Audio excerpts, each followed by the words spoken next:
Thank you for the roll call. All right, approval of the agenda for today. Do we have a motion? So moved. Second. It's been properly moved and second that we approve the agenda for July 2nd regular meeting. All in favor, let it be known by voice vote aye. Aye. That motion carries. Agenda approved. Approval of regular meetings from June 18th, regular meeting. Motion. So moved. Second. It's been properly moved and second that we approve the minutes from last meeting, June 18th. All in favor, let it be known by voice vote aye. Aye. Motion carries. Speaker appearances, anyone sign up for the agenda? All right, so with that said, we'll go right ahead into our department head reports, starting with Community Advancement Manager, Mr. Hill.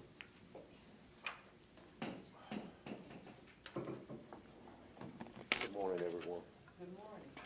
I'm a little, I think I've been suffering from a little bit of dehydration, so bear with me. You know, I'm normally bouncing off the walls, but I will share with you what I have. I spoke with the DCA, USDA Rural Development Program, for multiple funding options for private developers. We've been in dialogue with several people that want to do some things here in the city. So in partnership or in participation, I'm trying to seek funding. And there's several programs out there, some information I got from GIC. So we're looking to try and work with them on developing some projects. I'll bring you that information as it develops.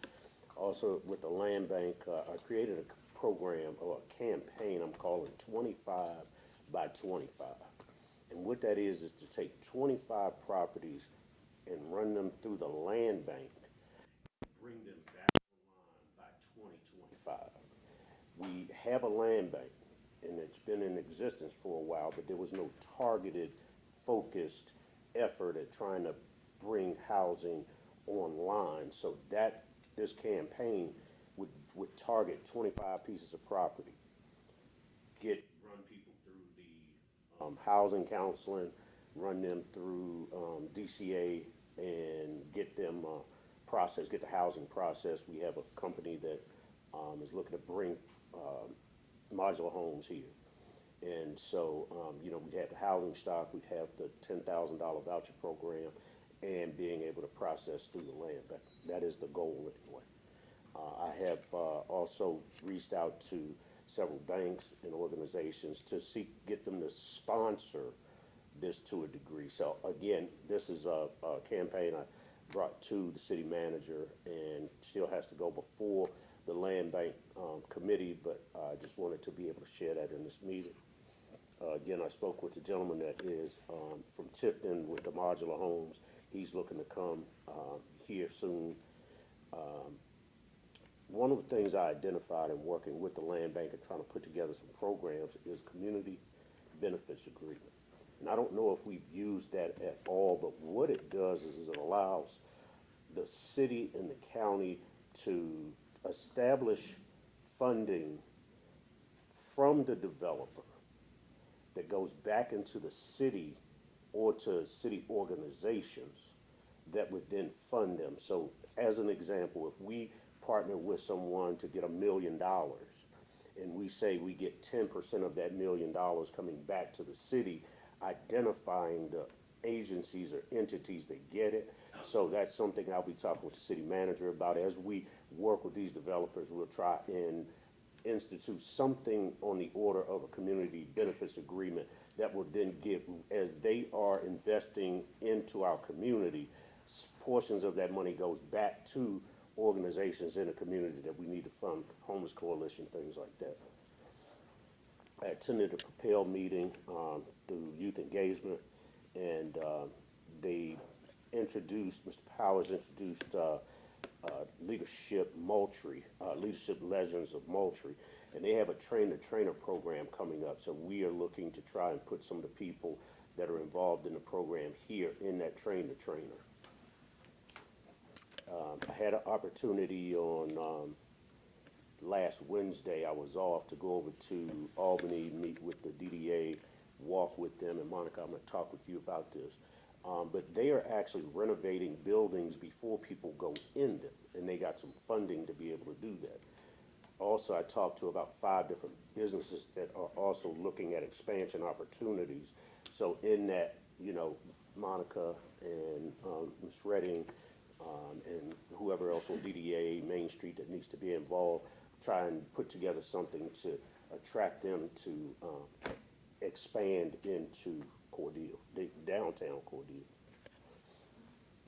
And then I reached out to several of the land bank agencies, one being Savannah, and asked them if they would guide me through setting up that land bank. The young lady in Savannah did agree to do so. I had about an hour conversation with her, took down quite a few notes, and then she has said to me that she's accessible at any time we need to talk. And I'm gonna also have her help us set up our website, because theirs and Macon's is fantastic. I mean, they show the properties, they got a lot of good information, tiered housing programs and things like that, that we can mirror and model from successful programs. And that's it. If there's any questions, please let me know. Okay. Yes, sir. Yes, sir. When you say 25 by 25, is that, 25 by 25, is that first of the year, mid-year 25? Well, it's the year 25. So, I mean, we could end it in December of 2025. It would be ideal if it got done long before that. But at the end of the day, it is really just a mechanism by which us to target a certain amount of property that we know we are, kind of moving along. Yes, sir. Thank you. Yes, ma'am. Sir, if I may. Yes, sir. There's another group in Thomasville, Georgia, that we toured, the city did years ago, and I was very impressed with their land banks program. If you might wanna reach out to them as well, they gave us a on-site campus, we went there for the whole board of commissioners went, and we went to Bed Austin, Georgia, we went around, interested in the land bank. So that was one very impressive area, Thomasville. Fantastic. I will reach out to them for sure. All right. Any further questions coming in for our community advancement manager? Thank you, sir. Thank you. All right, appreciate you. All right. Next is finances. Early in the month, we'll see what's going on. Hello, good morning. Good morning. We're gonna keep this short and sweet. The sales tax collection was $403,451.31 for sales tax. That's all I have. All right, any question about any taxes, sales tax in particular? All right, Thank so you. much. All right. All right, next is Spike. Good morning. Good morning. Morning. This is for reporting period May 28th through June 26th. We had 56 total calls for service.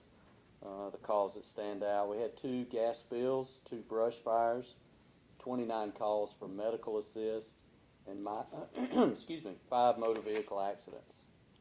As far as departmental news, we did complete our first satellite class. That was first responder. That's in partnership with the Georgia Public Safety Training Center and South Georgia Technical College. It was a 40-hour class, a week long.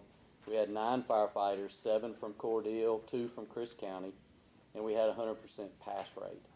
It's important for 2 reasons. Number one, I do have some EMTs, I do have a paramedic on the department, but now everybody on our department is at least first responder certified. So that's important for us. And then second, Georgia Public Safety Training Center came down and evaluated my training officer. They have signed off on him, and we do have permission to teach some certificate classes locally, which keeps us from going to Forsyth. So that's important. We're moving forward. We did enjoy being part of the 75th Annual Watermelon Parade. That was a good day. And we were able to pick up engine 2 last Wednesday, the one that was wrecked on the interstate. We do have it back. We're just waiting on Fireline to come do the pump testing on it. We'll get it in service. That's all I got. Any questions for fire? Thank you, sir. Thank you. All right. Housing and Urban Development, Ms. Contrell, good morning. Good morning, Commissioners. Good morning. In my report this morning, the first item is the CHIP 2018 grant program. and the Southwest Georgia Regional Commission Granite Administrator has advised that closeout signed documents, inspections, photographs are needed to be signed by the homeowner and the City of Cordele officials prior to being recorded in the Pierce County Superior Court records. The grant administrator has requested that the City of Cordele take pictures for the 2018 CHIP grant program files. And in our planning commission, the planning commission has scheduled July 25th, 2024 at 10 a.m. on the agenda is to review and consider requests of the owner High Task LLC Harry Patel to amend the official City of Cordele zoning map for the following areas. Parcel C39006 located south of the newly constructed Quick Trip on 16th Avenue and east of I-75 west of Georgia Highway 90 and north of 24th Avenue for the R4, excuse me, multifamily residential to HC Highway Commercial. They want to rezone it from R4 multifamily residential to HC Highway Commercial. And on Cordele Board of Zoning Appeals, they met on June 28, 2024 at 10 a.m. and reviewed and considered a public hearing request from Texas Republic Sign LLC. The property is owned by Pilot Flying J to install one double-faced freestanding sign, a total of 639.67 square feet, with the overall height of 100. A conditional use permit must be obtained to locate the above requested sign. And historic preservation, we have one application from Maurice Daniels, property located at 716 West 15th Avenue. This is within the Gillespie Southern Historic District, and they will meet on July 24th at 6 o'clock at the Cordele City Hall in the municipal courtroom. And the same is for our economic development revolving loan fund list. Hobo Cafe, first loan. Hobo Cafe, second loan. Ray Ray's Restaurant and the Grant Building. And R&D Lawn Care Services. And that's all I have at this time. Any questions from Ms. Cantrell? Chair, Yes, ma'am. I just want to make sure, Ms. Cantrell, the HPC meets on the third Wednesday of the month, so should that be July 17th instead of July 24th? We've already advertised it. For the 24th? 24th, where you see that? 25th, I'm sorry.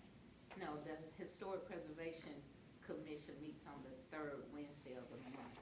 Yes. So should it be June 17th and not the 24th? Let me check. June 17th. Uh-huh. All right. Thank you, that's all. Thank you, Ms. Cantrell. Yes, sir. All right. HR?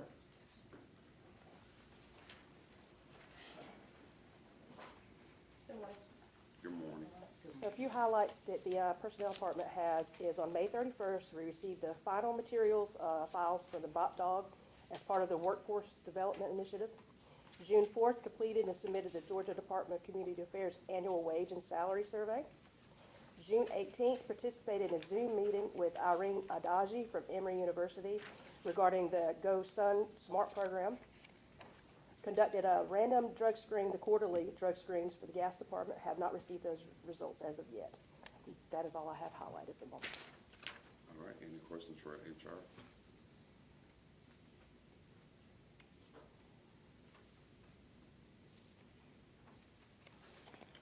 Okay.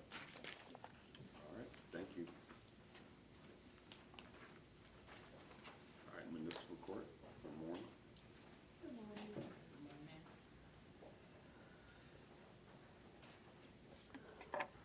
My report for June is we had a total of 330 cases, 318 traffic, 12 criminal. There were 4 bench warrants issued, and I need to make a correction on the last one we reported. when Judge was here, and he said we had 15 bench warrants.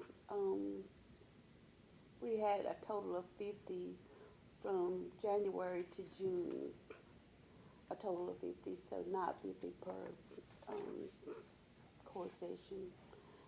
We had 36 license suspensions, cash bonds, fines, deposits from probation and pretrial, and web payments. We had a total of $34,267.62. We had for refunds, we had $2,098. We had one case that was transferred to Superior Court, 0 incarcerated and 0 jail days. Any questions from the municipal court? Thank you. That's police department, who will also be doing code and animal control, I believe. Good morning. Morning. 3 reports are in your packet. I'll just hit some of the highlights. Again, this is a numerical breakdown from May 28th to June 24th. Robberies, we had a total of motor vehicle thefts, we had a total of 4. One of those were recovered with 1 arrest. Larcenies or thefts, we had a total of 19. 3 of those were entering autos, 4 were shoplifting. 4 adults were arrested. We had 12 other thefts. Looking down, we had citations, 101 were issued. Warnings were 49, and our total calls for service were 1,161.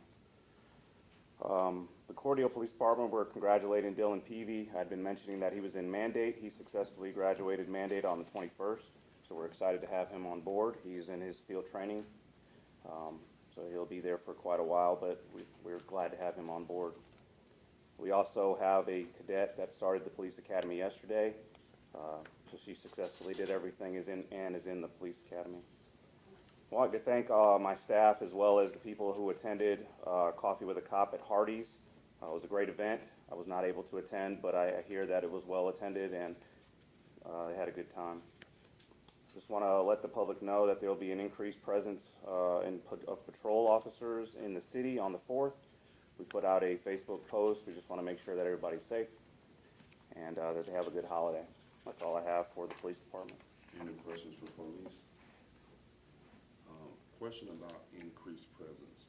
What does that mean specifically? There'll be more officers. Local officers coming from outside the Local city officers. and county? Okay, thank you. That's all I have. All right, if there's no more questions, I'll get to animal control. You'll see on animal control report, it says AG report. Basically, that comes out on the 1st, so that's why you don't have any numbers there, so I'll fill you in. Total dog and cat intakes, 145. The city intakes were 48. We had a total of 83 that came from Crisp County alone. And then we had intakes from other entities, those were 14. The number of adoptions and rescue, we had 18, so that's really good month for that. On to the division news. The low number of calls was due to a parvo outbreak. We actually had 2 parvo outbreaks. We're working hard to prevent that in the future. It is now clear, so we can now accept animals again. And we are working on some ideas and techniques that help us prevent the outbreak, like I said. We look forward, we're actually going to be striping the vehicles either in the near future, probably this month.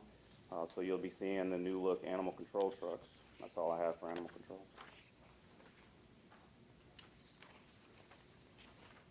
If there's no questions on that, I'll move to codes. Sorry? No, go ahead. Okay. Some of the highlights on codes, just basically one, we're still seeing weed, junk, and et cetera just in the yards. We're also noticing that yard debris is turning into mixed piles. We have a meeting coming up to discuss that with Express, and we'll be working on that. We had a total of 11 incidents that occurred last month regarding that weed and junk piles. We actually just promoted a supervisor. Keith Lodge has been promoted to supervisor of codes, so we congratulate him on his promotion. We also have somebody who had applied, and we'll be doing a second interview with her today, We hope to hire her. She comes with a wealth of experience and certifications as well. You may have also noticed a new look to the code compliance trucks. Those trucks have been striped and outfitted, like I explained a few months ago, and so they're looking good now. That's all I have for codes. Any questions for codes? Well, I will add one more thing. I apologize. As far as the permitting, I always skip this.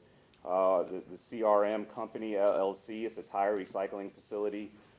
We did receive a permit, commercial permit for construction from them. So that's one of the changes that's on there. That's all I have. Any questions for codes? Thank you. All right. Public Works. Good morning, Steve. I'll be brief today. First, I want y'all to know I've got a meeting this afternoon with the contractor for Gillespie Selling, and I hope we're gonna get. We got an issue with the road and the sidewalks, and we're gonna try to get that cleared up this afternoon. So hopefully they'll be in there and get that done out of here pretty soon. We're also getting. The street department continues to cut back the alleys.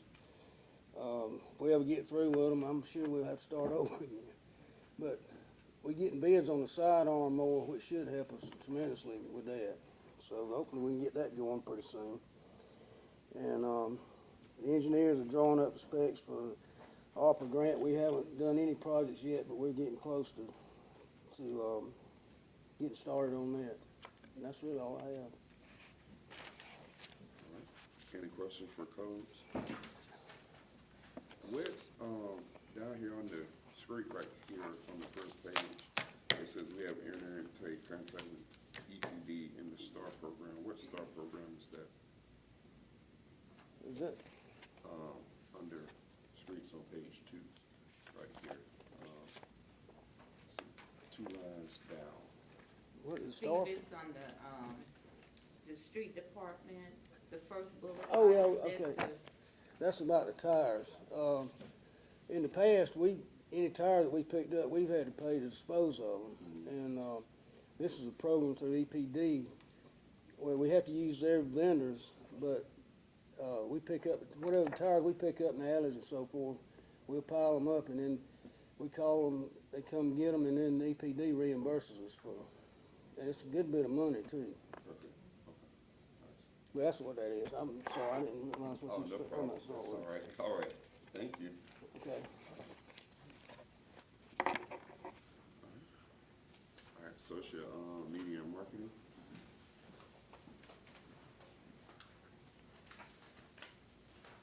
Good morning, Honorable Chairman, Commissioners. It is good to see you this morning. Good morning. City Manager Redding, my report is in your packet. It's fairly extensive, and I won't try to go over everything. The one thing that I will highlight for you, first of all, thank you for allowing me to attend the seminar down in Moultrie. Very informative, 3 hours of a lot of information that they poured into us, and sent a PDF for us to also consider. A lot of great things in that we hope to be implementing very soon, if not already implementing.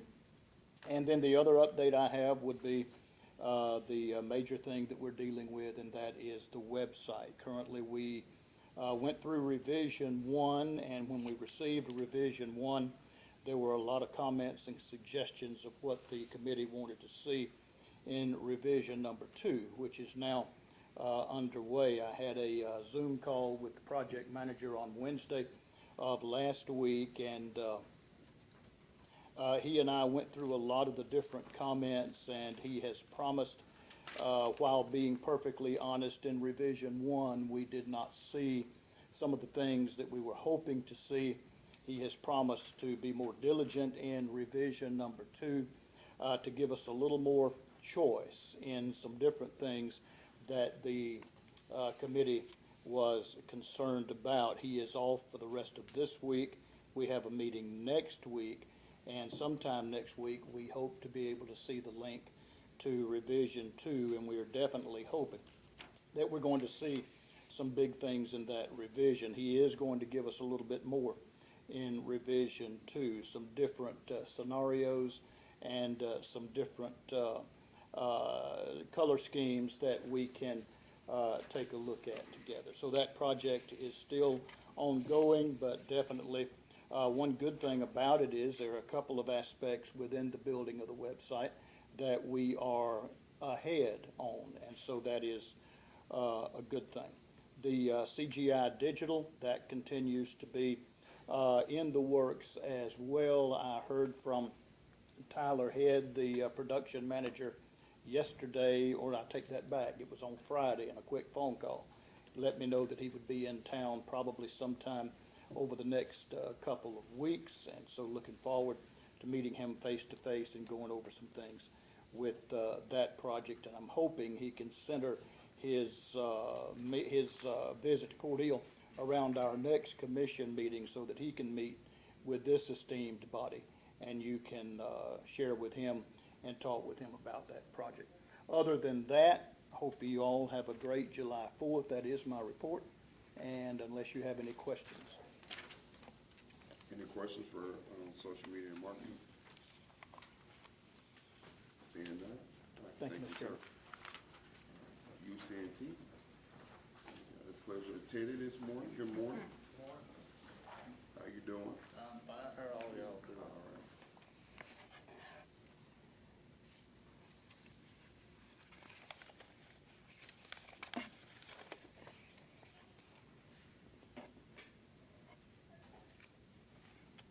I don't have the updated figures on our flows and treated water and rainfall for this month.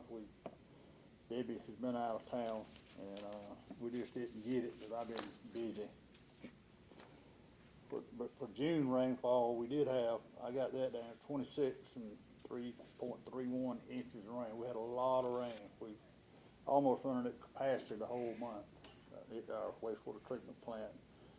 And still, water restrictions put in place in 2010 are still in effect, have not changed. The well on 24th Avenue is still out of service until we can get some help to install a new flow meter and part of the main that's got a hole in it up to where it comes out. We cannot run it, been out of service. And I hope we can get something done about that. And the next one is sort of nixed a little bit because as I speak now, they're working on clarifier number 1 and 5 and 6, 5 again. Seems like we keep having problems with it, but I got it figured out now. When we get this done, it's going to be fine and okay. But we do have 2 new guys that have started the past one couple 3 weeks and one last week. Seem like they're going to be good employees, good guys, good workers, and we have been able to get a little bit more done than we was. We just stretched out so far. And we're in the process of analyzing the DMR quality QA study samples. This is required annually by EPA and for the wastewater lab. That's all I have right now. Any questions for UCNT, Mr. Teddy? Seeing none, thank you, sir. All right. Good, that concludes our department head reports. We'll move into our specific agenda items. We have agenda item number 1, event permit for 2 Will Sunday, Black Dusty Motorcycle Club, approved by the police chief on June 27. Do we have a motion? So second. It's been properly moved and second that we approve this permit. All right. Any discussion? All right. Seeing none, shall proceed to vote. Commissioner Rainey? Yes. Commissioner Vesta? Yes. Shepherd, sorry. Commissioner Reeves? All right. Motion carries. Event permit approved. Consider and approve the request for an item listed for Public Works to declare surplus. Do we have a motion for agenda item number 2? So moved. Second. It's been properly moved and second that we consider and approve the request for surplus item from Public Works. All right, any discussion? Seeing none, shall proceed to vote. Commissioner Shepherd? Yes. Commissioner Reeves? Yes. Commissioner Rainey? Yes. All right, motion carries. Consider and approve surplus items. Agenda item number 3, consider and approve the second reading of an ordinance approving the gas supply contract and supplemental contract. Do we have a motion for agenda item number 3? So moved. Second. It's been properly moved and seconded that we consider and approve agenda item number 3. Any discussion? Seeing none, we shall proceed to vote. Commissioner Reeves? Yes. Commissioner Rainey? Yes. Commissioner Shepherd? Yes. All right, motion carries. Gas contract approved. Agenda item number 4, consider and approve the first reading of ordinance of the city of Cordele to provide taxation for blighted properties, repealing all other ordinance in conflict. All right, do we have a motion for agenda item number 4? So moved. Second. It's been properly moved and second. All right, that we consider and approve agenda item number 4. Any discussion? All right, seeing none. All right, we shall proceed to vote. Commissioner Shepherd? Yes. Commissioner Rainey? Yes. Commissioner Reeves? Yes. All right. Motion carries. Agenda item number 4 approved. All right, agenda item number 5, consider and approve the first reading of ordinance, City of Cordele, Georgia, amending chapter 16 of the City of Cordele ordinance by adopting a new article 3. All right, do we have a motion for agenda item number 5? So moved. It's been properly moved and second that we consider and approve agenda item number 5. Any discussion?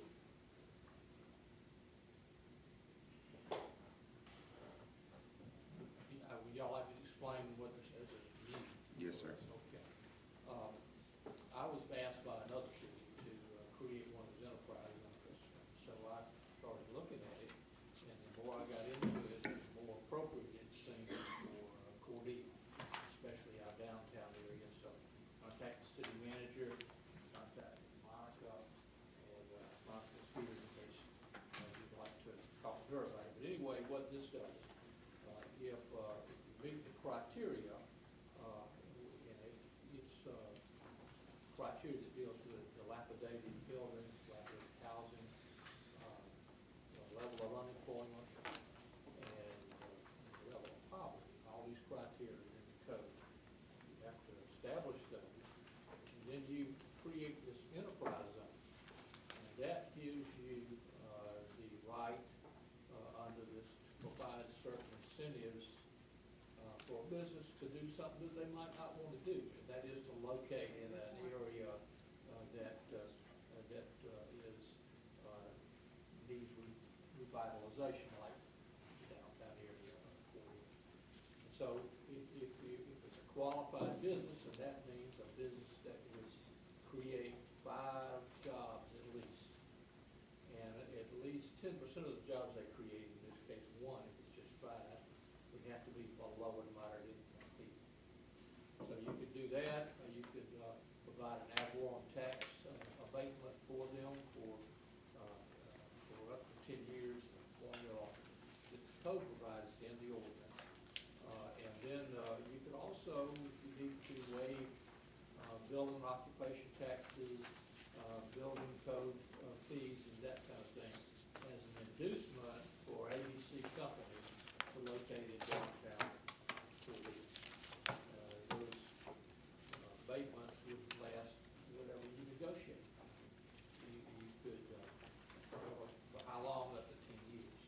So this provides Monica and the city another tool to induce people to come to downtown. We're asking you to go ahead and establish the program. We've got more work to do. We've got to go, if you look at the code section, we've got to go and establish these criteria. You do that by seeing what the unemployment rate is in the county and the city, and then what the poverty rate is in the designated area, or a census tract contiguous to it. Probably not many people that live in the designated area, so unemployment is probably not a good measure just for that area, but you consider the people that live around it, and the condition of housing around it, and the condition of the buildings. We all know that we've got some buildings downtown that need some improvement. We probably would have done this about a month from now when we got through with that, but there are a couple of projects that the city manager may discuss with you, because they're real estate projects in executive session,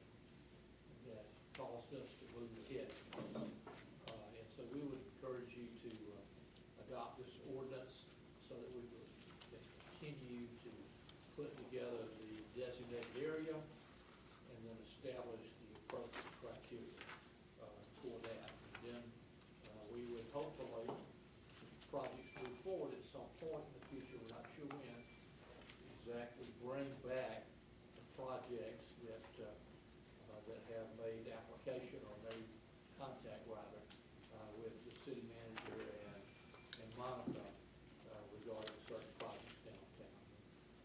I believe the city manager plans to talk to you a little bit more explicitly about those things in executive session, since there are real estate transactions that don't need to be public until the time is right. So that's pretty much it, Mr. Chairman. It doesn't require you to do anything, but it gives you some rights to provide certain incentives for the designated enterprise zone areas. Monica, you got something you'd like to add? I do have one project that, the developer is very interested in this, so it would, the first quote came in to over $3 million, so he kind of backed off, but he has hired another contractor and they reworked the plan.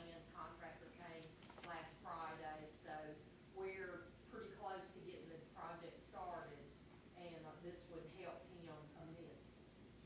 So it would be a good thing. The rural zone hasn't helped us a whole lot, and that's because it's a tax credit for purchase, revitalization, and it's a job credit, but you have to meet all three areas before you can get any of them, and the job tax credit requires you to be a W-2 employee. And as you know, most of our own businesses downtown, the people own the businesses and they work the businesses, so they don't get a W-2. So nobody's been able to utilize the rural zone, so hopefully this will help us. And being a MEAG community, we can use Electric Cities Georgia, and they'll do all the data research for us, because that can get, especially when you have to have market analysis and things like that, can get kind of pricey. So being able to utilize ECG will help some of these expenses to do this enterprise. Mr. Chairman, the common way in Georgia, when you provide a tax break for somebody to do some industry to come to your community and do some business to go in an area that they might not want to go if you didn't give them some sort of inducement to do so. It's done through the development authority, and there's lots of documents and a lease back. And when you get to projects the size that we want to do for our downtown, it's just very, very expensive, prohibitively expensive sometimes. And this gives us the right just to pass a resolution and enter into an agreement to do it. So we would hope that you would pass this. If you have any questions, I'd be happy to answer. Thank you, City And Manager. Mr. Chairman, I include additional information in your packet. And then, on page 2 of the ordinance, the last sentence under section 16-79, if we can just make the correction there. Which one, 1679? Last sentence, change the, Early the county. entity. Yeah, that's the county where I was doing it. Confusing. You cannot exempt taxes by the Board of Education.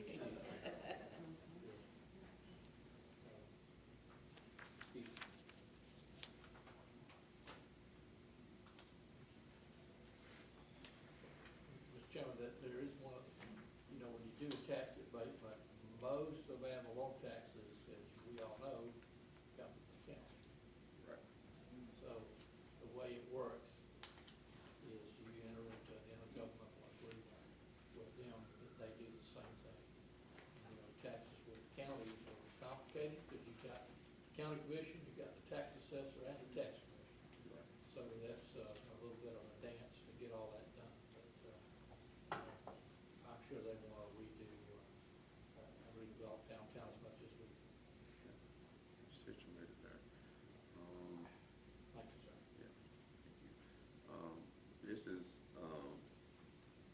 interesting piece because every training I go to, and we just came back from Savannah, I realized we're not using the tools that the state has allowed for us to use to get development going.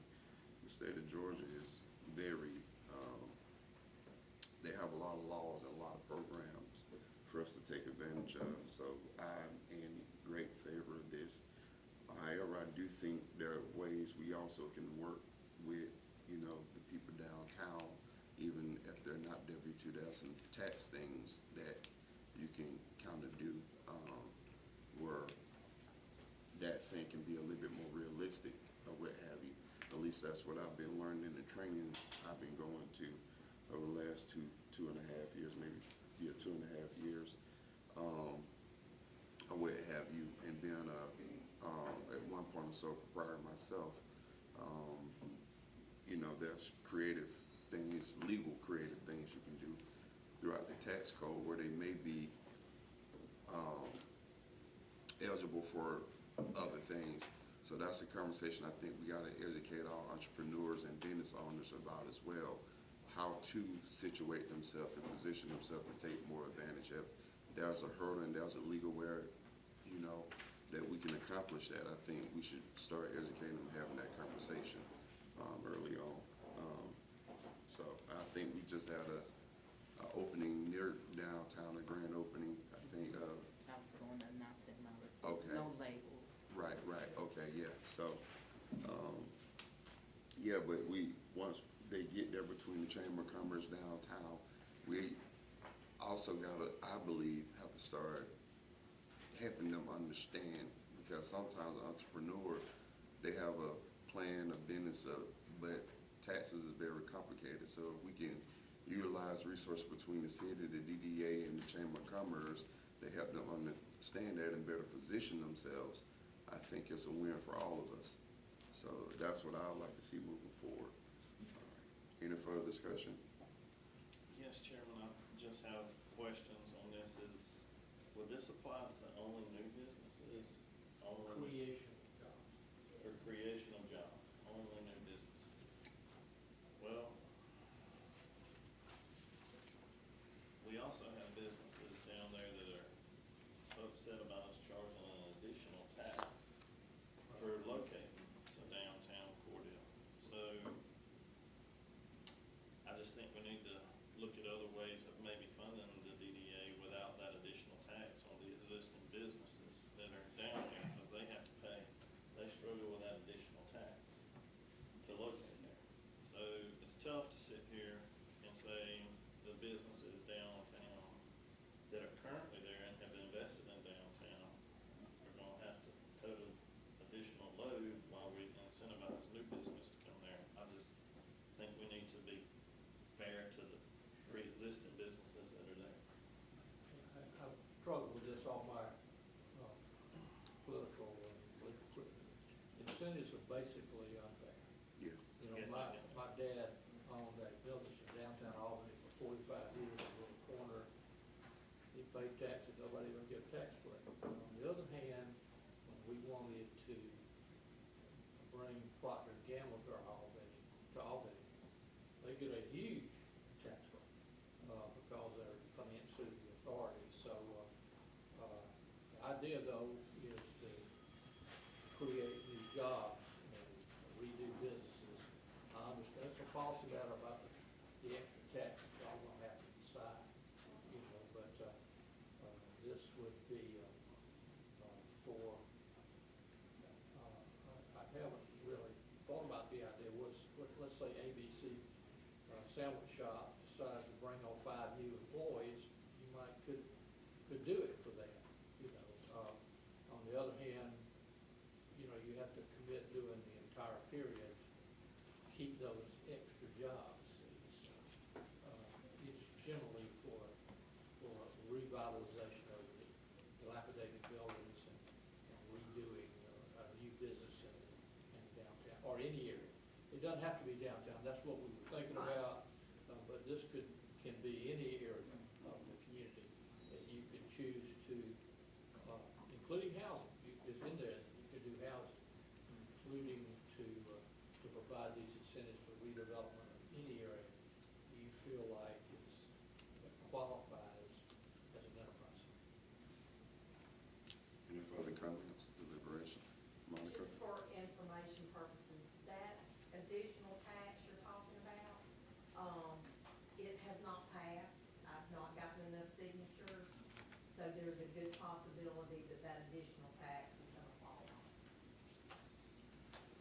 at the end of this year. At the end of this year. Yes, sir. So I here, have to renew it every 5 years, and so far I'm extremely short of signatures. Is that done by a local act, Mr. Chairman, is that what that? Okay, that's new to me. Yeah, it is, yes, yes, sir. We've had it for probably 25 years, and, I we wasn't didn't get a here. response this year. We normally get it time to renew it, so there's a good possibility that additional tax will roll off. It's been a problem for It has. some Yes. local I didn't know it businesses. until I brought this up. Yes, The last 15 years, like I said, I renew it every 5 years, and the last 3 times, it's been a struggle to get it out. But that money was utilized only in the downtown area for Correct, improvement. absolutely, absolutely. Like, you know, new trash, Right. things like that. the, okay, the last, thing I said on this matter, I think, and so originally, this is one of the biggest reasons I thought the city could use a small business development manager. Because what I kept getting back is, look, people have the money to start a business, but they have an idea how to keep their books, do taxes and different things like that. And if something happened to the entrepreneur family, or the person that started goes away, or what have you.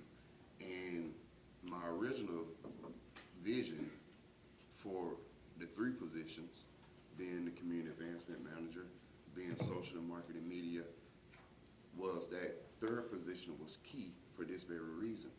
Because the way it worked, we need to improve businesses and we need to improve the community. And the small business development manager that will be specifically targeted to helping business understand that point. I understand we have, commission in the Chamber of Commerce and all of that, but the city has an interest in increasing business, because if we increase business, then we increase taxes from those businesses. We increase people coming in. As I always tell people, if you go to our Walmart, we have 4 different counties, paraphernalia and stuff. That means Cordele is a commercial hub. We usually see Dooley County, Wilcox, and some, I believe, Worth County gear in our Walmart. That means some people are coming in. That means them people can come and spend their money here. And we don't realize and tap into that enough. And I'm getting sick of going to training and listening to all the good things everybody else is doing. And they're leveraging. I don't see Cordele not one time pop up. I know we're working on it. And I know things don't happen overnight, because that's usually what I hear. But I still believe that if we can make room for a small business development person to work with Mr. Smart as he go out and highlight and cast, because social media marketing, I wrote the position. It's not what I wrote, but it's supposed to televise or promote and market those business and the things that the small business development person was getting going, and making sure we advertise and promoting people, saying, well, what's going on in Cordele? They getting this business, and then they have somebody that's the guardian to help them keep that business, not just start, but help them keep that business downtown and beyond. And the same thing work with the community advancement, because we need hope in this city. We talk about the crime, but we need our people to know that things, and we're not just talking about 16. Things gonna come on 16, gas stations gonna come on 16, because the world keep populating and people gonna travel. But we're talking about the city of Cordele itself. We're talking about downtown, we're talking about surrounding communities and things like that. That's why I felt like the 3 positions needed to happen together, because it's not whole without that position. Or what have you. I've been a failed business person, myself. I know how much it takes to run a business, and constantly the day-to-day, keeping the books and everything. And if you don't have the capacity or the skill set to run that business, I'm talking to one of my clients now, and they don't have accounting skills to know what to do in that business, but they're holding on for dear life and everything. So we have to either encourage either the city, the Chamber of Commerce, or DDA to invest in someone to help these businesses understand that part. And if we don't, we're gonna keep having a revolving door, business in and a year out, next year or two, or what have you. So I think it's a good conversation to have as we look at things, and move forward with creating a government that's built for what we're dealing with, rather keeping something traditional and what we normally just do. I think we gotta be creative and build a government that answer a local government that answer the concerns of the city. So that's the last piece I put there, and hopefully, conversations will be had about how do we help these businesses stay. And I understand incentives are, it's unfair. It is to encourage economic activity and development. That's the whole point of it. So old people or old places may not get an incentive, but we do need to help those people still get as much breaks as they can, the ones who've been there. And pretty much from what it sounds like, helping our downtown, I'm thinking of a few businesses that we shot as a child that's still there. And so we need to also be able to help them grow and understand this new way of doing things, but anyway, that's my piece, and I encourage you guys to get together and consider one way or another sponsoring an initiative or a person to do that work. So, any further discussion on it? Yes, Chairman. I actually think that position needs to be shared between the city and the county, and it should be up for our discussion when we have it with the, should be on our agenda to discuss with the county, because our lines are so messed up, and a lot of the potential commercial developments in the county, right by the interstate, and businesses are struggling to understand the rules and regulations between the city and the county, why certain things are in the city and certain things are in the county, and infrastructure is not available to them, and certain businesses are leaving Cordele, and the city gets a bad rap on that. And we all have regulations, the city and the county, for new businesses coming in, and they're not understood. So a business that tries to locate to the city of Cordele or Chris County struggles with doing so. So that position is not only valuable for the city, but it would be valuable for the county as well. So for the future development of the city and the county, I think that somebody needs to be able to hold these businesses' hands to be able to get them through all our rules and regulations. Go ahead, sorry. City Manager, can you add that to the agenda for the August meeting? Yes, since I confirmed that all of you all are available. This is my issue. Thank you, Commissioner Raymond Reeves. I don't want to sign anti-partnership, but the problem is the more people you start adding, the more your interests get diluted. And at some point, we got to be laser focused on the city of Cordele and not dilute our interests based on partnerships. We have a city limits, and the business person, I believe, can come in and help business understand that. And as much as we go in and partner with people, I think the problem has been that the city interests get lost in all of that. That has been one of the things I've observed and noticed time and time again. And I don't want our interests to get lost. And our interest is making sure the city businesses survive, because at some point, when we go in and we negotiate that splash, we're looking pretty bad at losing the 50% that we need to have that bargaining chip, where we can go in and say, hey, we're the big city in the county, and we should have the say as far as like being able to negotiate with the county. We're coming scarily close to losing that right now. And I'm all for partnerships when it seeks our interests or serve our interests. But I just want to be clear, I do think I'm open to the DDA and the Small Business Commission, which I was told when I asked to create one here in the city.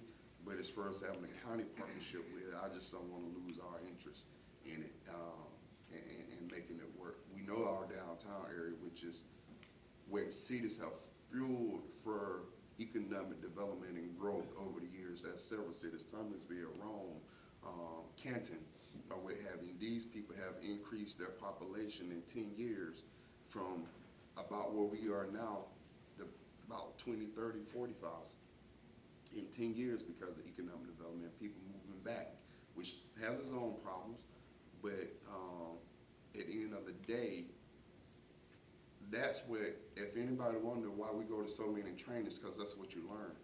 But I'm tired of learning.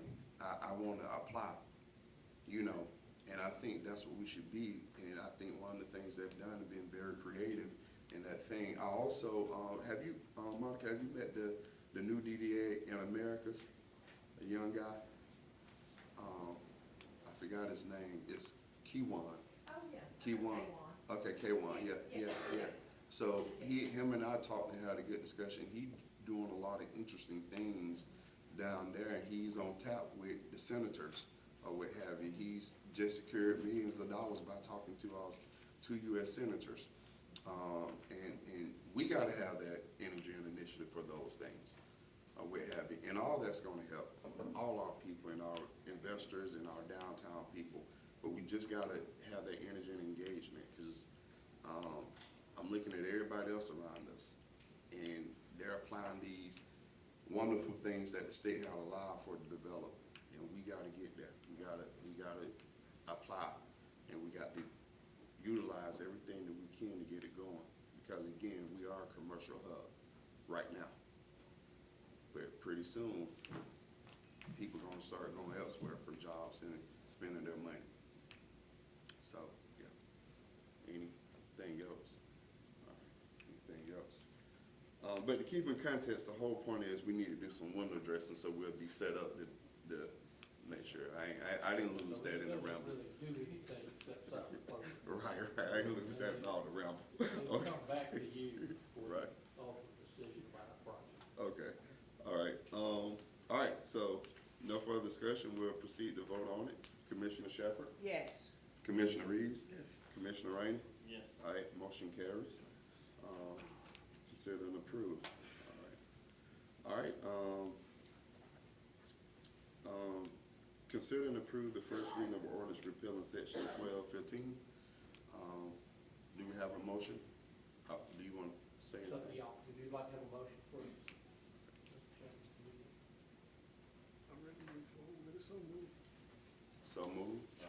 Do we have a second for it? Second. All right, it's been properly moved and seconded that we consider and approve the first reading of ordinance repealing section 1215. Do we have background? Because I tried to look it up. I This can't find it. arose out of discussion following our passage. This is basically the same language, except that we put in there community service and after consultation with the city manager and ultimately your court. We don't have any community, we don't have any way to supervise community service. So we just substitute the language. It's on the fourth line, financial means to pay a fine.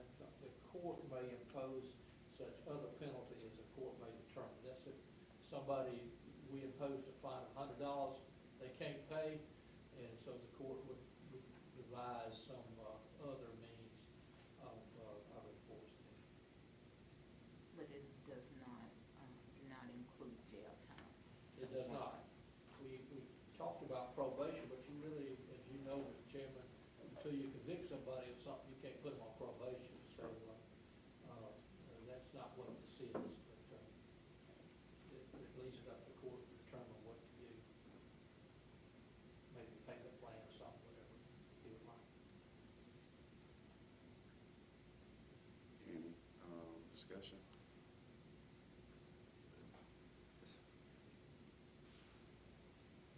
Other means, I just have a question. What, in your experience, city court clerk, what may other means look like? Because that's very broad. It is wrong. I have no idea what else they can do if they can't pay it, other than, we put them on probation to be able to make the payments, but probation is not smooth. But you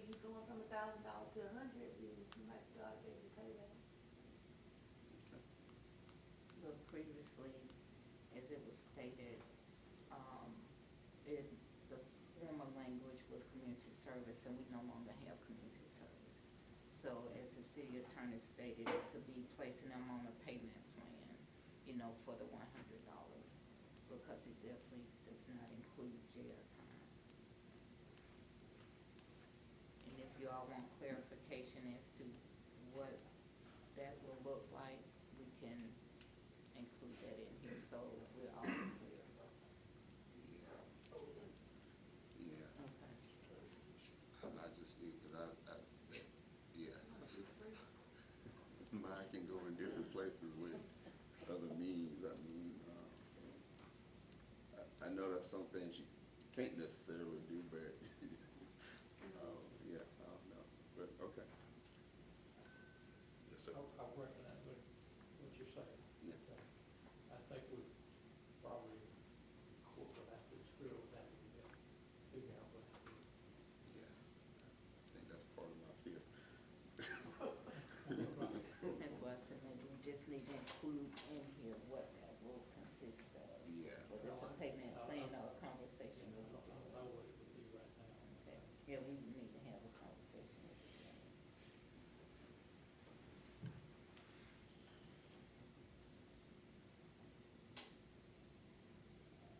All right, any other discussion on this matter?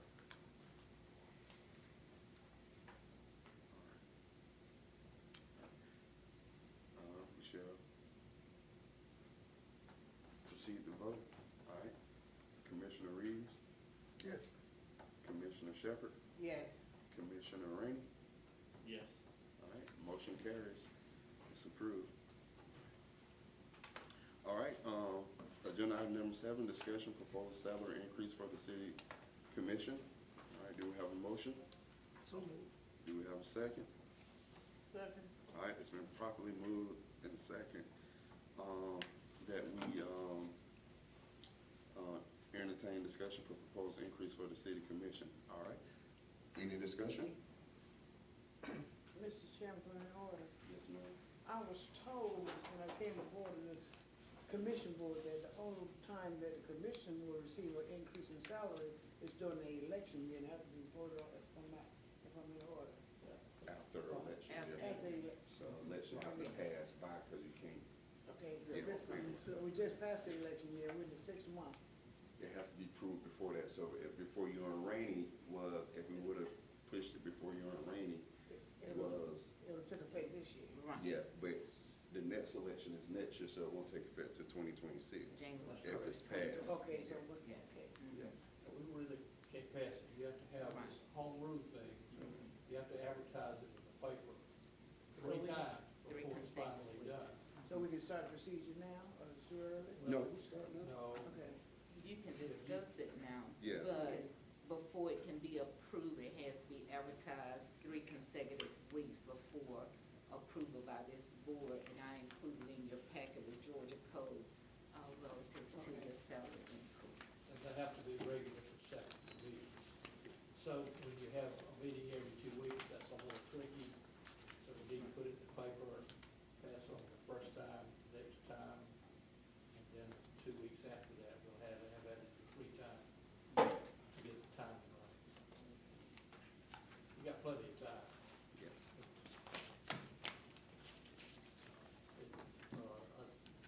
So I think the vote would be for us to proceed. That's what you.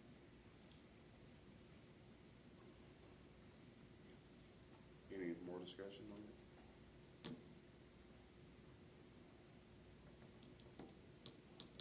The reason being, I'm for it, when I look at what, we always talk about county and city, with friends on the county commission, we get the buck of the phone calls, we get the buck of the complaints. We meet 2 times, like the chairman said a minute ago, Cordele is this big city within this county. Constant meetings, I mean, it's a lot, and, it's not complaining, but I think the last time this commission had a raise, it's been a while, and I want to ask for it before now, but with this great city manager we got right now. I think the city is in a better financial position than it's been in a long time. And so I'm really been year before an election year. You know, I think this, and myself, Commissioner Owens and Mr. Garrison, we may or may not be here to receive it, so. But whoever comes in here, if it's not us, whoever comes in here, they're gonna be doing what we do and taking the phone calls, and the cost of travel, that is worth more than, when I look at what the county commission is making, you know, I just wanna be fair all the way around the board. County commission, city commission, I just wanna see it fair all the way around the board. And that's my take on it. Any further discussion? My only question on it, Chairman, would be, is this in line with what the county makes? Because we both represent about the same number of people based on population. What y'all had told me, you thought it was $1,600. I'm not sure what they make, I'm just, listen, When I spoke with the county administrator, their salary is structured different because when the governor approves an increase, they automatically receive a COLA. So there are a lot of different things that go into their salary, but I think it's around 18,000. But again, whenever the governor approves a COLA, then they automatically receive a COLA, and there are some other things that goes into it. 10-year, how long they've been on there. Right. So everybody's making a different amount on calculation. We're about on the same level here. you know, we all, pretty much everybody except the church. The code gives it entirely up to the city council to determine after going through this procedure. So it's up to you. When was the last time we received it? Do you reckon? When, Jesus. You know, last time we received it? With who? Tell them Jesus graduated. I don't know, Ms. Vesta. We hadn't done it. It was a year. It's been a while. It's been some time. I know it's been over 10 years.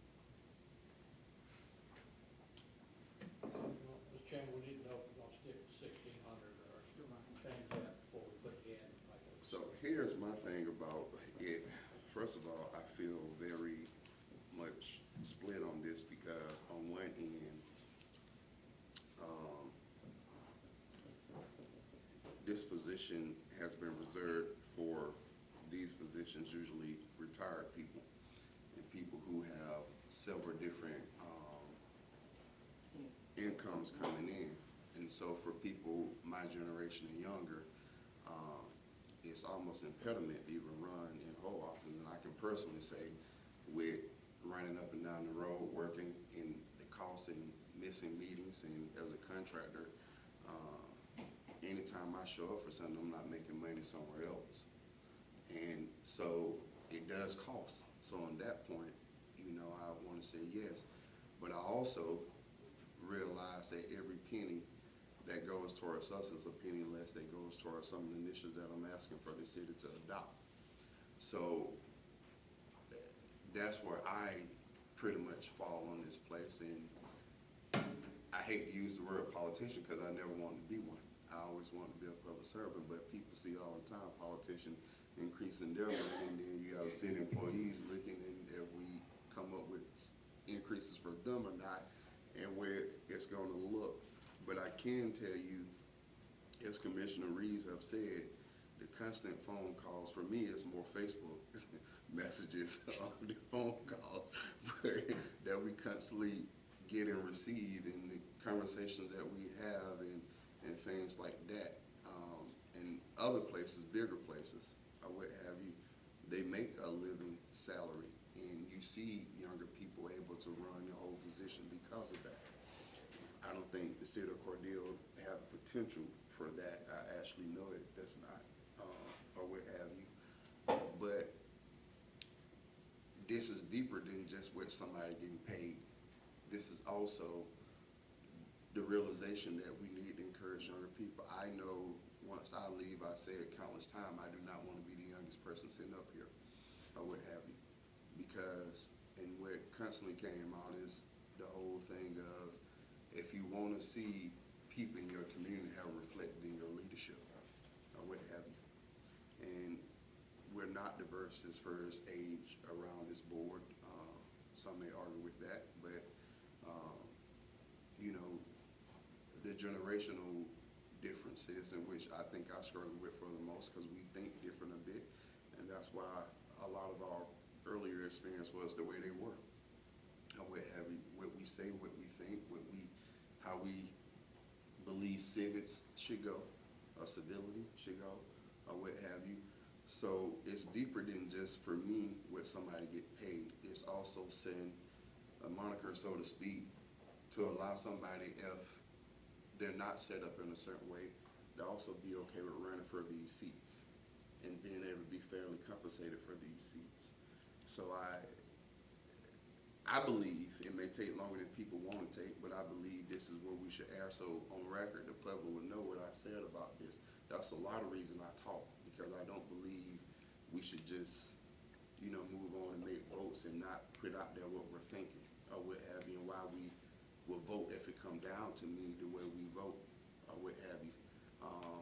It's on record my reason why I may vote one way or another or what have you, given the difficulties of just increasing our money when a lot of people are struggling, you know, out there and everything. But I think 1,600 may be fair. I think we should also look at, I think the per capita income of this city, it depends on who you read, is somewhere between 17 and 24. Now that's heavy lifting for the city, I understand that. But I also want to make sure that somebody can run for this seat and be okay financially with the meetings that they have.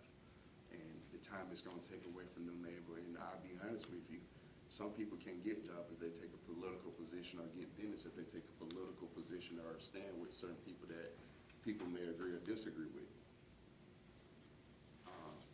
That's why I'm glad I never took a job in the city of Cordele, because if I would have took a job, then I wouldn't have had business. Because people are afraid on both sides. One, because they know where their business and who controls the economics in the city, what that look like in the other, because they control the economics of the city. So the 1,600, I think that can be up for consideration as well. But I do think people should get paid, or what have you, based on their time and compensation and everything. So I don't know if we want to leave it at 1,600, or I think that's fair. But also, I think we also have, while discussing this, because something I have not brought up, because I've been too angry to bring it up, and I didn't know how it would come out, but after next year's election, we'll have a new government system. And so we also have to determine how pay, because there will be no chairman seat anymore. So we also have to make determination. Right now, I get paid, I think, 200 more than what you all get, or what have you. So we also have to have that conversation about how that pay would look per how you serving. I don't know if that was in the, was that included in the? Well, for the county, the chairman, from what I was told, received extra $100. Not the chairman, but when we go to the new form of government, so to speak, was that specific language in there to discuss like pay? Right. There's nothing in the charter about this, there's nothing in here about that, because everybody is elected commissioner, they all elect from the body, the mayor. But if you choose to, you could write in here another $200 for the person elected mayor. Right. Let me say this, y'all don't have to decide this today. Right. We have to pass this before qualifying. Right. Not this August, it's the next August, right. So, if you'd like to think about this a little bit, we have it on the agenda for your discussion next time. There's no rush at all, to do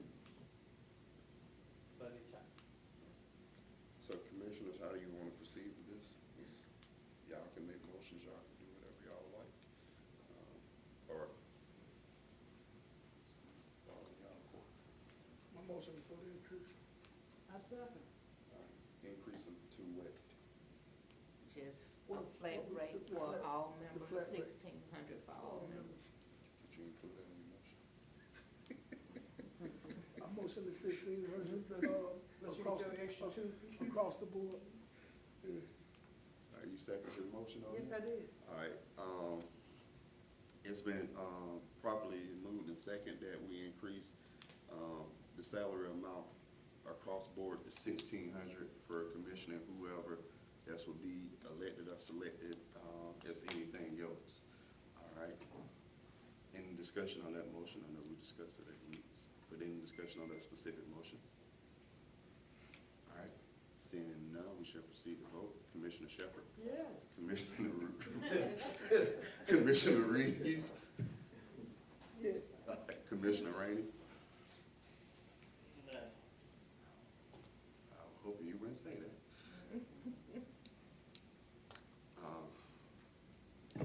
And the reason I'm checking my phone, because I've asked Commissioner Owens' opinion.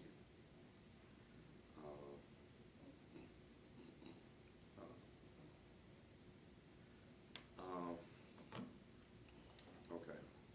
I will vote yes. All right. So motion carries with the vote of the chair. We'll have this on the agenda, the ordinance next Right. time. You'll see it in the paper before the next 3 weeks. Thank you, sir. All right, thank you. All right.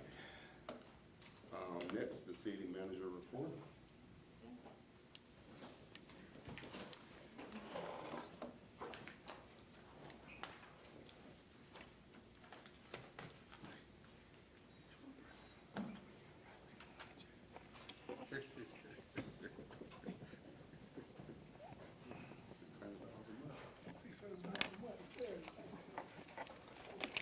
So Commissioner Reeves said any matter vote no, the extra increase gonna go to charity.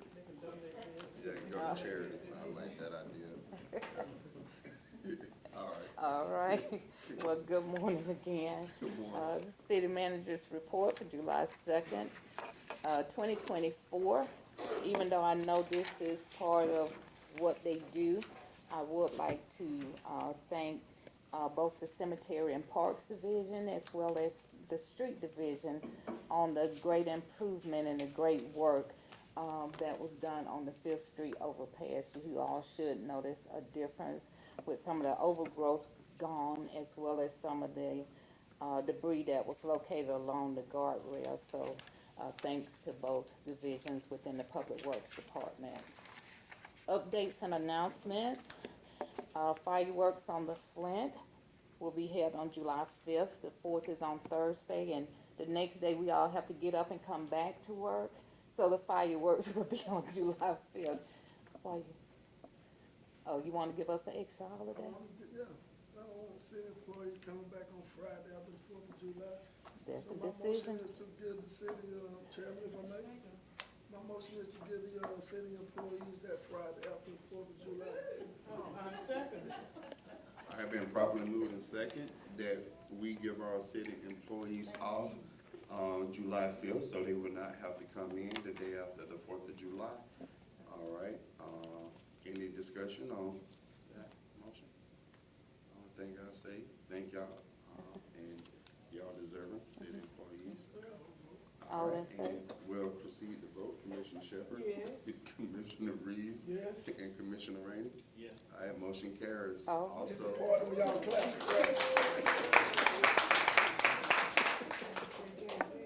We'll all be at your house plus. Everybody, well, after 2.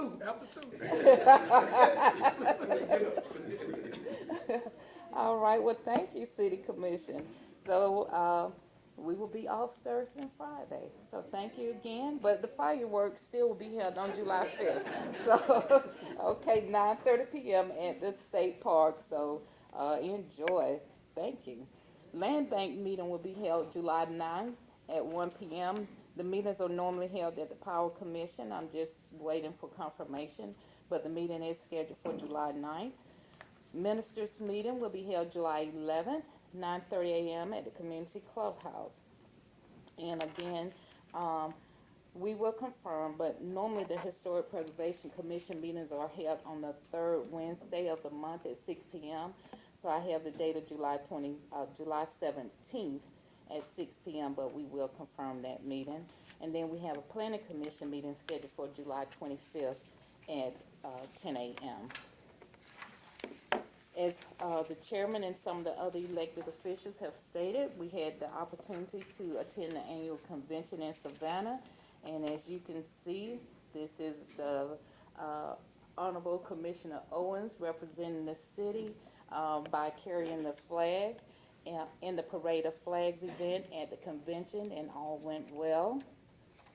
Also, Commissioner Vesta Shepherd was sworn in as the second vice president for District 8, and so she will also serve on the board of directors for GMA. So congratulations, Commissioner Shepherd.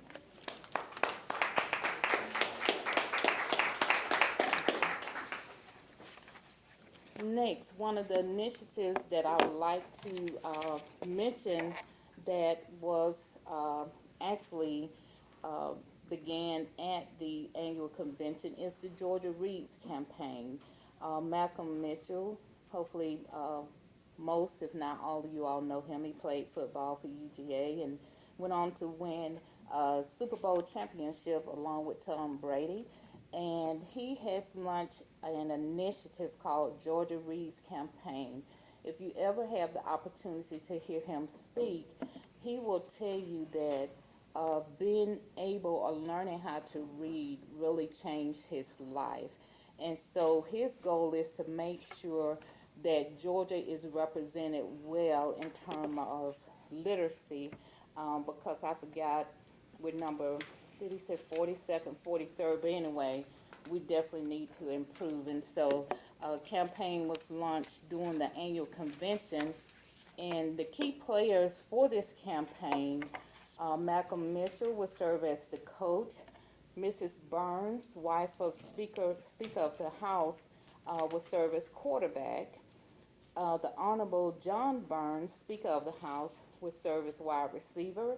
Senator Billy Hickman, team captain. Scott Johnson, Chairman, Georgia Council on Literacy, offensive, defensive coordinator, and Larry Hanson, CEO and Executive Director for GMA, will serve as the General Manager. And with the Georgia Reads campaign, it is to recognize and support the outstanding efforts of community partnerships across the state of Georgia in the reading campaign. And just some of the highlights from the campaign, on September 30th, the Georgia Reads Day and Georgia Reads Community Awards application opens, and communities will have the opportunity to be awarded up to $25,000 for participating in the program. And for those communities who are awarded the funding, they will also have a visit or receive a visit from Malcolm Mitchell and the Share the Magic Foundation. And so hopefully we can, as a community, participate in this program.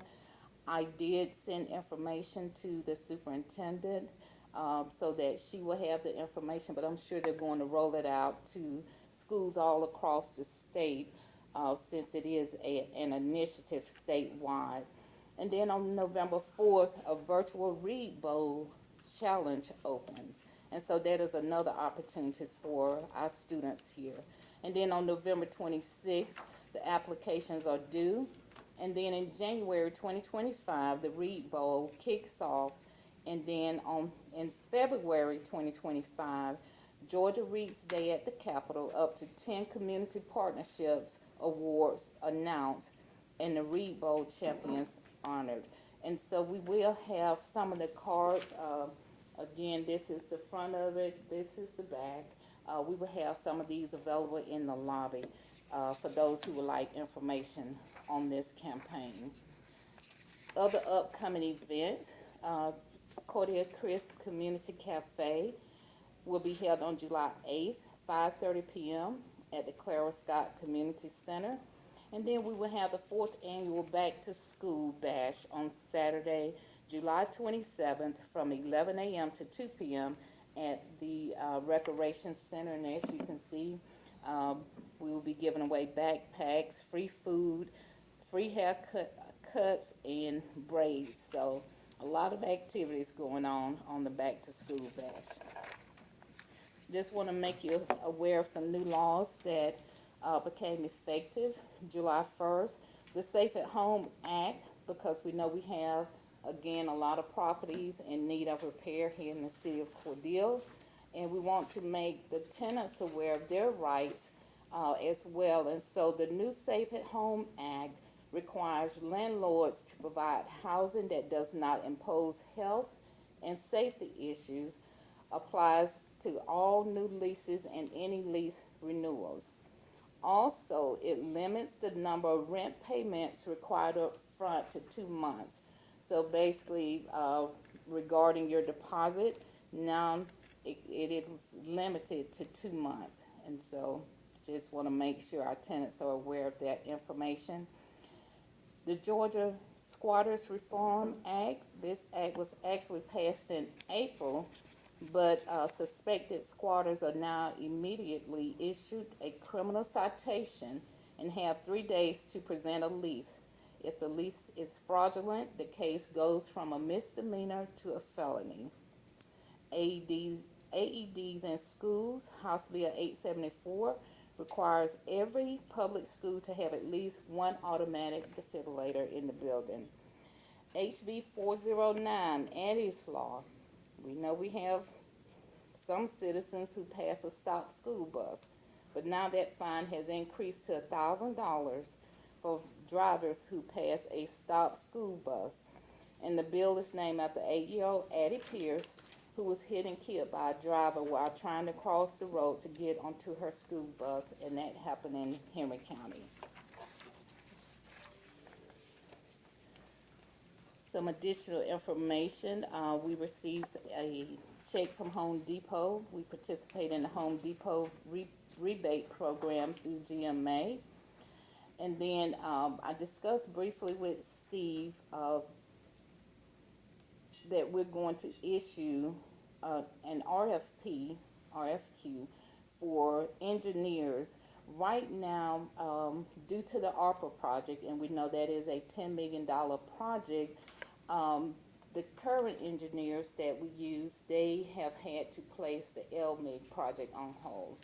And so we need a slate of engineers. Of course, they will go through the RFQ process, so that if we have an engineer working on this particular project, we can move on to another engineer for the LMIG project or any other projects that we have in the pipeline, because we do have Joe Wright Drive. And so this will give us a slate of engineers to choose from, instead of utilizing one engineer and then they have to place other projects on hold. We need for all other projects to continue to move forward. Also, there was a new law that took effect July 1st regarding cash bonds, but part of that has been appealed, and so we will bring you all additional information once that kind of works its way through the court system.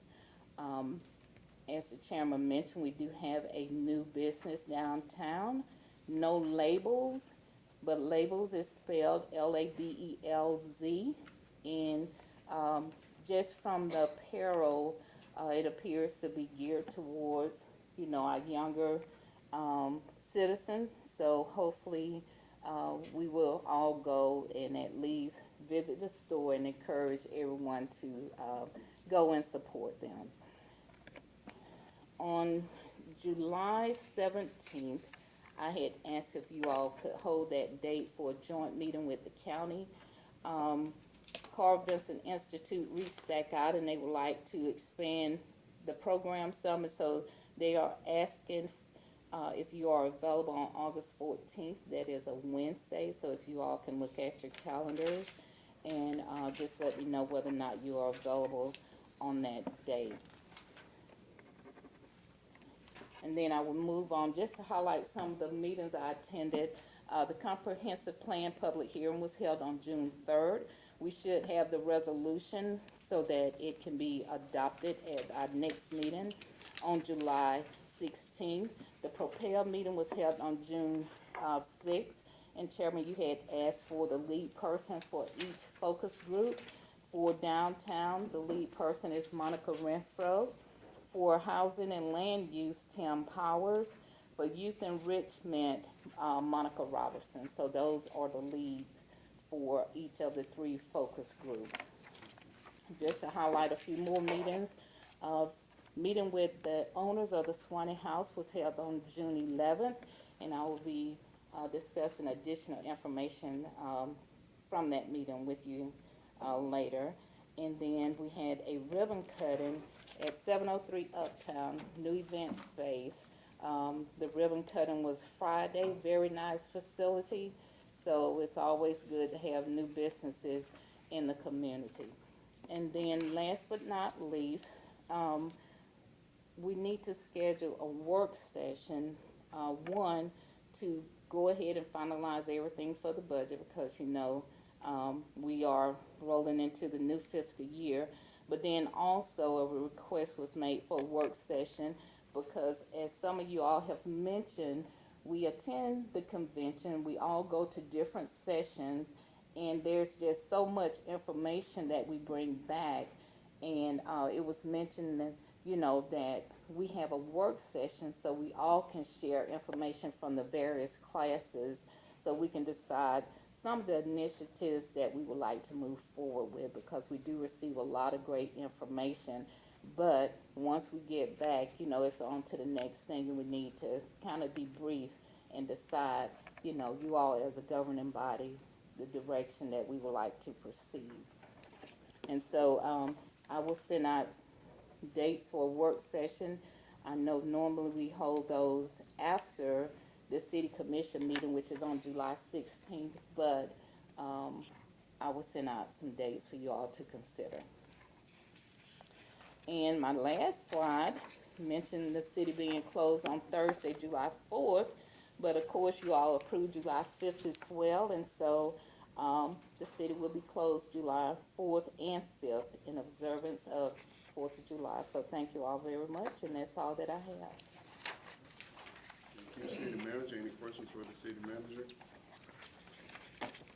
Chairman, I don't have any questions, but I want to echo what you and the city manager shared about the training and all the education that we pick up going there. And I do agree that a lot of the stuff that we pick up, we can get to implement it, as needed, So I just want to share that. Thanks for the training. But as the chairman said, it's time to put into some action. At the in Savannah, I received I think I went over my 276 hour mark. So thank you, citizens of Cordele, for allowing me to do such. Congratulations. Thank you. Thank you. City Attorney, you have anything? No, sir, but I would like to request an executive session for discussion of personnel. Personnel, and are we doing real estate as well? Yes, I have real estate for executive session. Okay. All right. So, City Attorney has nothing, but there's a request for executive session for the matters of personnel and the matter of real estate. Do we have a motion? So Do we have a second? Second. It's been properly moved and seconded. We're in an executive session at 10:38 a.m. for the matter of real estate and personnel. All right. All in favor, let it be known by aye. Aye. All right, Michelle, enter executive session. All right, do we have a motion to come out of executive session? All right, we have a motion and a second to come out of executive session at 12:09 p.m. 12:09 p.m. All right, all in favor, let it be known by voice vote. Aye. Aye. All right, motion carries. All right. motion to adjourn. All right, we have a motion to adjourn. Do we have a second? Second. All right, we have a motion and a second to adjourn at 12:09 p.m. July 2nd. All in favor, let it be known by voice vote. Aye. Aye. All right. Meeting adjourned.